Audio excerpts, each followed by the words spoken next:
Hi, everybody. Welcome to the Monday edition of Proline here on ProlineTV.com. It is just the two of us today.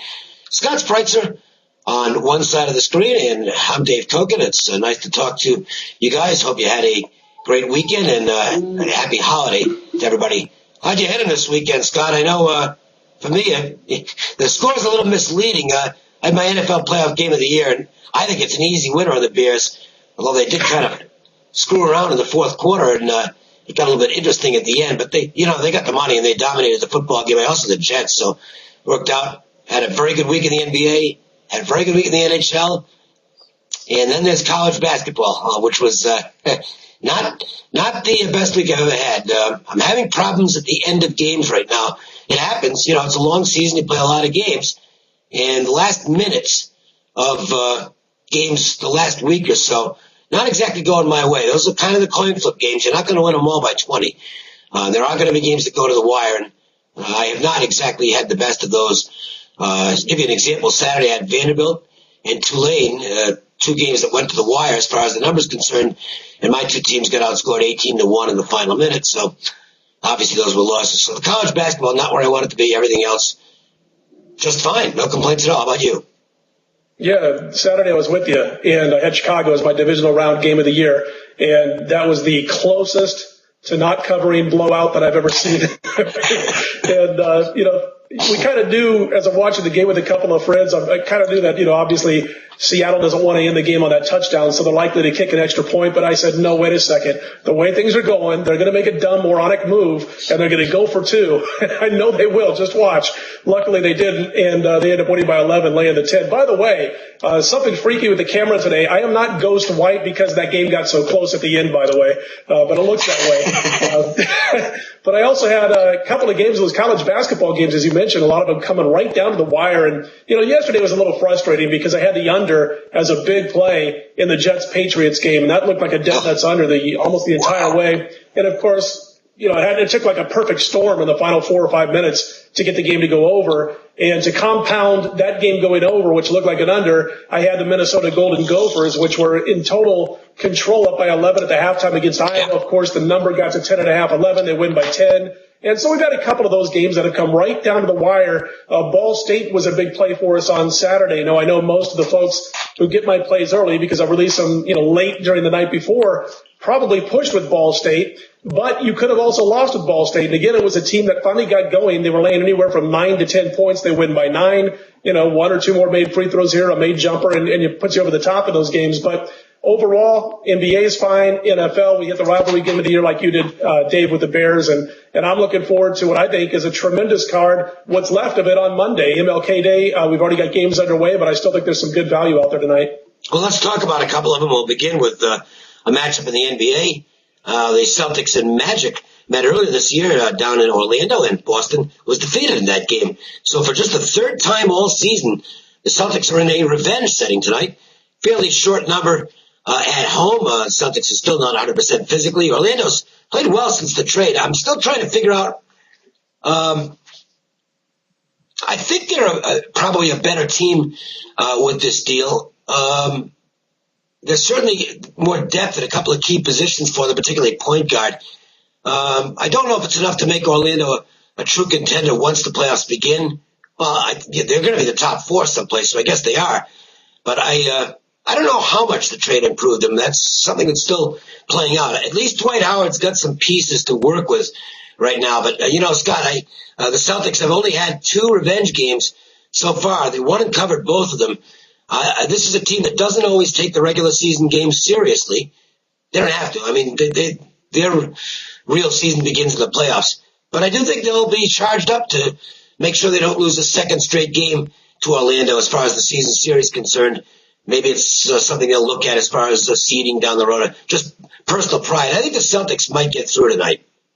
Yeah, the biggest difference between this game and that meeting back in December is that they've got Rajon Rondo back on the floor, and he's healthy. KG is supposed to come back tonight. I don't know if he's going to be that big of a factor first game back.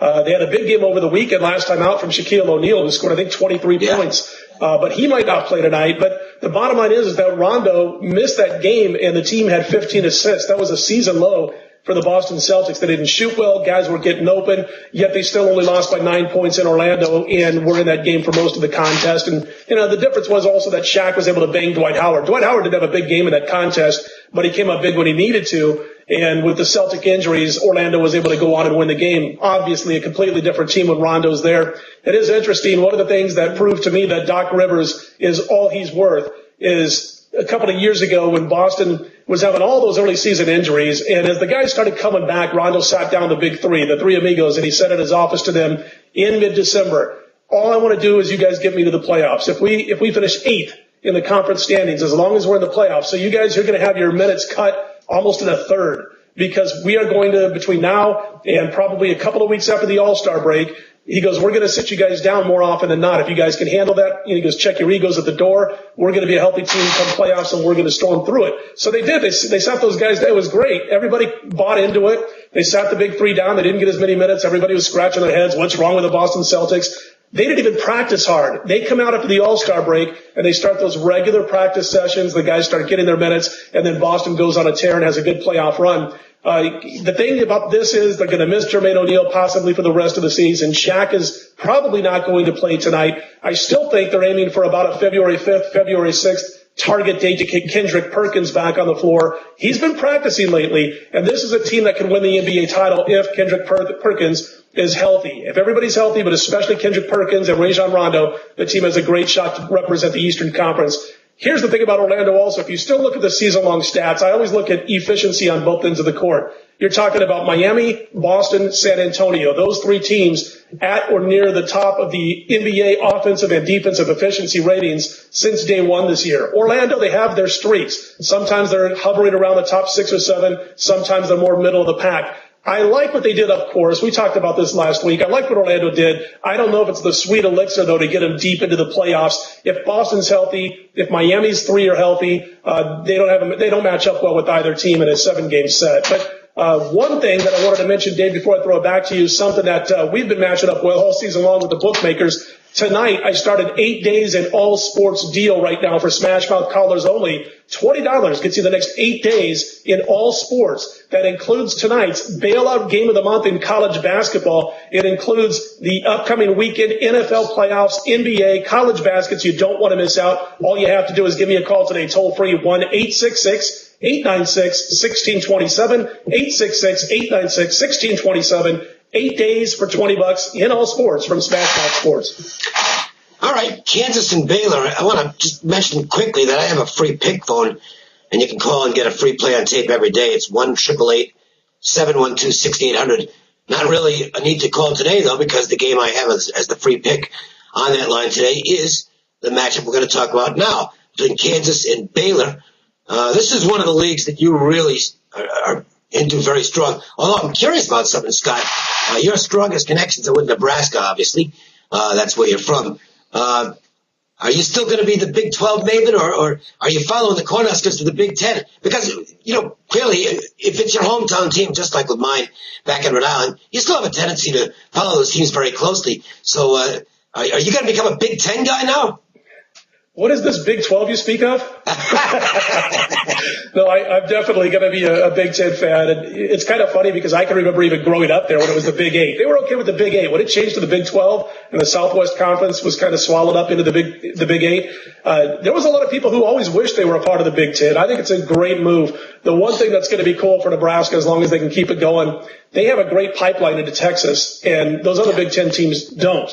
This is a win-win situation. They can open up things for the Big Ten, for the top teams in that conference as far as recruiting goes in the state of Texas. And I think it's great for both teams all around. And the bottom line is it came down to revenue sharing. The Big 12 teams, Dave, as you know, they had a crazy deal that was allowing Texas to make so much money. And they're still going to make it more. They generate the revenue, so they probably deserve a bigger cut of it.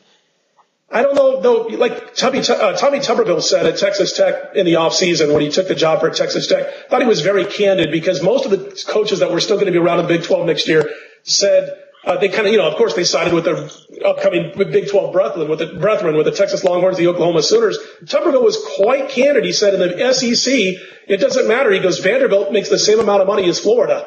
He goes, that's the way it is. And he goes, and it keeps things on the even keel. Yeah, the fact that Texas will make, what that? I said they're a bunch of socialists.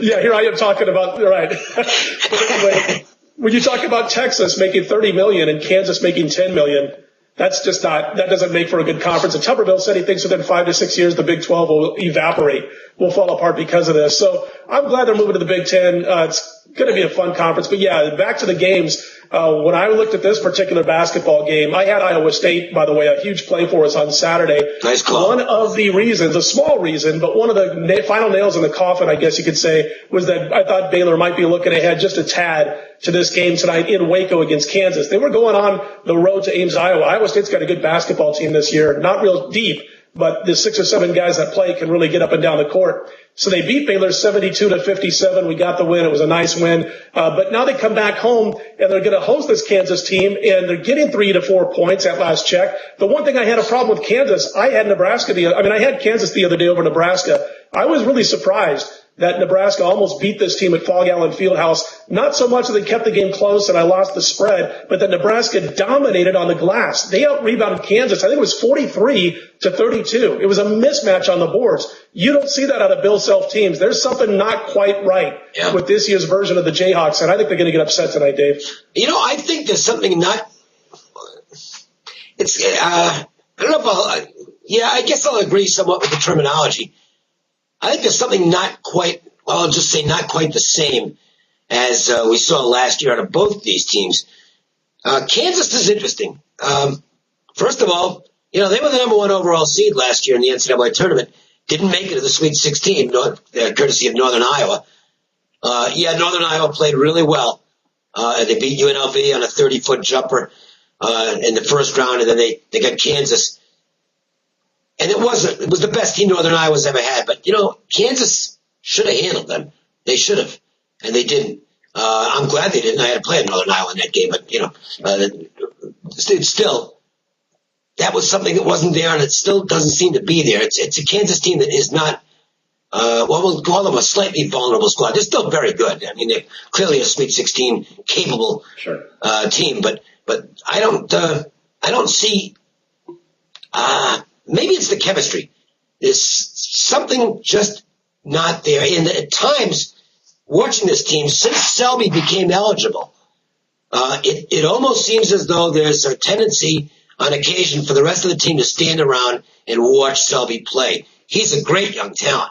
I mean, he's going to be in Kansas for a couple more months, and then he'll be making his way to the NBA. Certainly would have been a kid who went pro out of high school, which is why this rule is stupid. I mean, he's playing half a season, basically, for the Jayhawks.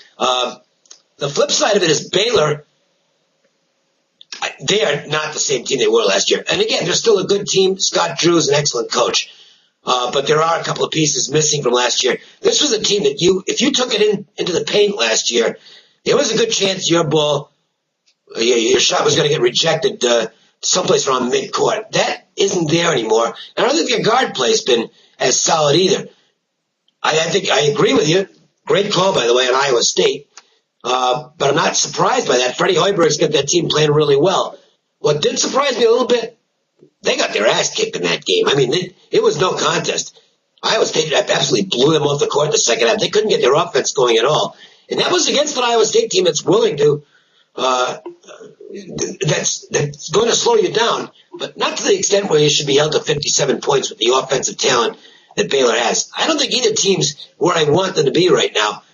I gave out Kansas as the free play today, not a game that was going to make the cut on the personal service. But I think the Jayhawks, I think this will be close, but I think the Jayhawks will stretch it out to maybe 6 or 8 points at the end. So we're a little bit on opposite sides of that one. Quick reminder about a special that I've got for today only. This is only today. I'll have something that costs money tomorrow. But for today only, I always do this off a Game of the Year win. And since I hit my NFL playoff Game of the Year yesterday with the Bears, we'll have the thank you celebration off for today.